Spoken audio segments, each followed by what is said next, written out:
고려시대 수도 개경 외곽에 자리한 깊은 숲속.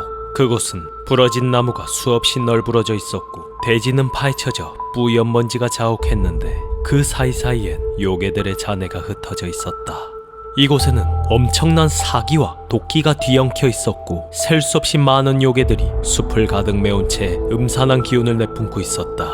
요괴들의 형상은 실로 기괴하고 다양했다. 뱀처럼 길고 유연한 요괴부터 인간과 흡사한 형체를 한 요괴, 네발 짐승의 모습을 한 요괴, 심지어 반투명한 기운으로 이루어진 유령 같은 존재들까지. 색채와 형태는 제각각이었고 그들은 섬뜩한 소리를 내며 한 방향을 향해 일제히 시선을 고정하고 있었다. 그들이 바라보는 곳엔 거칠게 숨을 몰아쉬며 간신히 버티고 서 있는 한 청년이 있었다. 그는 길고 헝클어진 갈색 장발에 푸른색 도포를 걸치고 있었으며 한 손엔 검을 움켜쥐고 있었다. 어찌하여 공격을 멈추는 거냐? 이 우소공에게 겁이라도 먹은 건가? 우소공이란 청년은 요괴들을 향해 산이 떠나갈 듯한 기세로 외쳤다.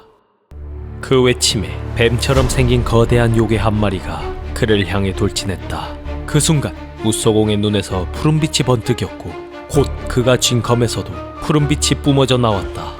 우소공은 푸른빛 검으로 순식간에 다가오는 뱀의 목을 잘랐다.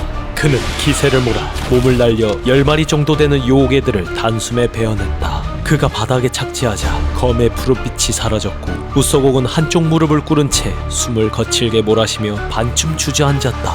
검의 몸을 기대해 가까스로 버티고 있었지만 힘이 빠진 모습은 숨길 수 없었다. 방금 전의 강렬한 일격은 사실 남은 기운을 끝까지 짜내 겨우 뿜어낸 마지막 저항이었다. 그의 주위엔 수없이 많은 요괴의 시체들이 쌓여 있었고 끝없이 뻗은 숲바닥에도 요괴의 시신이 널려 있었다.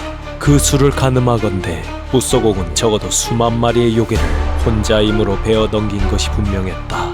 그리고 그로부터 약 100보 떨어진 곳에 검은 기체가 거대한 원형의 형체를 이룬 채 자리 잡고 있었다. 그것은 탁하고 음산한 사기가 소름이 돋을 만큼 강렬했는데 그곳에서 끝없이 요괴들이 쏟아져 나오고 있었다. 도대체 지원군은 왜 오지 않는 거지? 혹시 오던 중 전멸한 건가? 우소공이 쓰러뜨린 요괴만으로도 산을 이룰 정도였건만 아직 남은 요괴의 수는 그 10배 아니 100배는 되어 보였다. 그는 더 이상 희망을 찾을 수 없었다. 오기로 약속된 지원군은 깜깜무소식이었고 요괴들은 처치하는 속도보다 훨씬 빠르게 불어나고 있었다. 무엇보다 치명적인 건 우소공 자신에게 더는 몸을 움직일 기력조차 남아있지 않았다는 사실이었다. 절망이 깊어지던 그때 갑자기 세상이 어둠에 잠기기 시작했다. 우소공이 이상하게 여겨 하늘을 바라보니 태양이 달의 그림자에 잠식되며 서서히 사라지고 있는 것이었다. 그렇다. 개기식이었다. 느낌이 안 좋은데? 그 순간 기운의 흐름이 소용돌이치기 시작했는데 알고 보니 요괴들이 아까와는 비교도 되지 않을 만큼 사악하고 강렬한 기운을 뿜어내기 시작했기 때문이다. 요괴들은 일제히 우소공을 향해 달려들었다.